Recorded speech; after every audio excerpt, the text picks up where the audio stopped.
Sang ibu ini sangat keren. Dia menanamkan chip di otak putrinya. Lalu, dia bisa melihat setiap gerakan putrinya.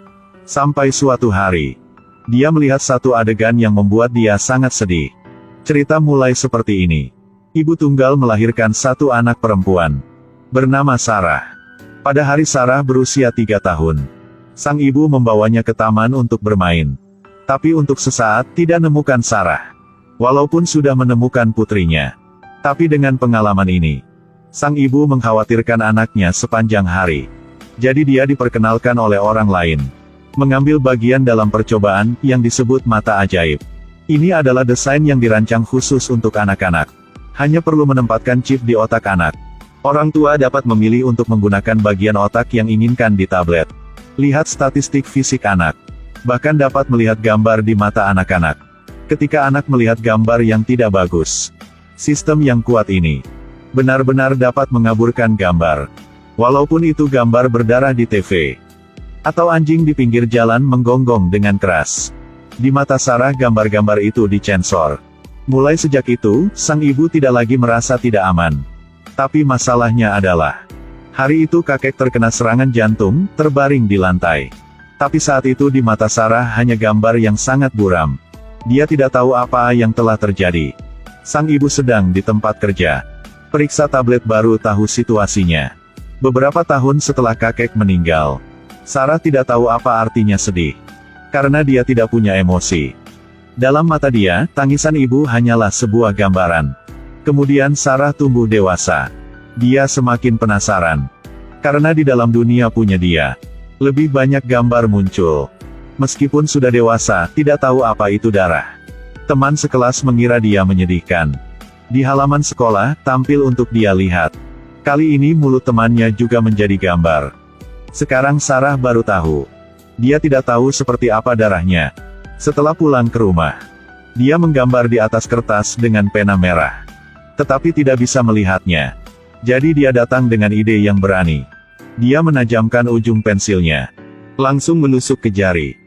Tapi yang ada di depan mata hanyalah gambar. Sekarang tablet ibu memperingatkan bahaya. Dia langsung membuka pintu kamar anaknya. Menemukan Sarah sedang menusuk pensil ke jari, dia tidak mau berhenti. Sang ibu baru menyadari. Gadis itu telah kehilangan akal sehatnya. Dia membawa Sarah ke psikolog. Dokter berkata bahwa eksperimen ini adalah mata ajaib. Segera tidak ada lagi. Sekarang tidak bisa ambil chip keluar lagi. Cara terbaik adalah membuang tabletnya. Tidak kendali kehidupan anak lagi. Agar Sarah berkembang secara normal. Sang ibu memutuskan untuk menyembunyikan tablet itu. Dan matikan semua fungsi. Sejak saat itu, Sarah bisa melihat semuanya. Anjing tetangga yang ganas. Bahkan darah di bibir Mark. Semua adegan di dalam film. Bisa melihat secara normal. Tetapi Sarah sangat reseptif. Dengan cepat. Telah beradaptasi dengan ini. Dalam sekejap mata, Sarah telah dewasa. Hari itu pulang ke rumah. Dia bilang dia akan pergi ke bioskop bersama teman malam ini. Tapi sebenarnya berkemah di tepi danau bersama sekelompok teman. Sampai tengah malam membuat sang ibu sangat khawatir. Menelepon rumah teman sekelas tetapi tidak ada yang menjawab. Pada saat itu, sang ibu ingat ketika Sarah menghilang waktu dia berusia 3 tahun. Dia panik langsung pulang ke rumah dan ambil tablet itu. Tetapi baru membuka layarnya, melihat anak dia sedang dengan pria lain. Ini membuat sang ibu sangat sedih. Menunggu anak sampai ke rumah. Dia tidak omong apapun. Tapi pikiran jahat terus-menerus muncul di kepalanya. Di dalam berapa hari, ibu menemukan bahwa pria itu ajari putri dia untuk melakukan hal-hal buruk. Dia tidak bisa tenang lagi. Langsung datang ke tempat kerja pria itu. Keluarkan video untuk memperingatkannya. Harus jauhi putri dia. Jika tidak akan masuki pria itu ke penjara. Sejak itu, pria ini tidak mau angkat HP dari Sarah lagi. Akhirnya putus dengan Sarah tanpa alasan. Tapi sang ibu menemukan bahwa Sarah sedang hamil. Dia membeli pil kebon untuk diminum putrinya. Sarah merasa mual saat di kelas. Setelah diperiksa, dokter mengatakan dia hamil. Tetapi karena dia minum pil kebon dengan cepat. Jadi sekarang udah tidak ada masalah apa lagi. Sarah sangat bingung. Tanya kepada diri sendiri kapan minum obat itu ya. Jadi dia bergegas pulang ke rumah untuk cari petunjuk. Seperti yang diharapkan, dia menemukan ramuan itu di tempat sampah.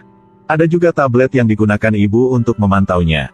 Dia sangat sedih, kemasi tas dan bersiap untuk meninggalkan rumah. Sekarang sang ibu baru saja pulang. Melihat anak sedang pegang tablet itu, mengerti bahwa dia telah terpapar.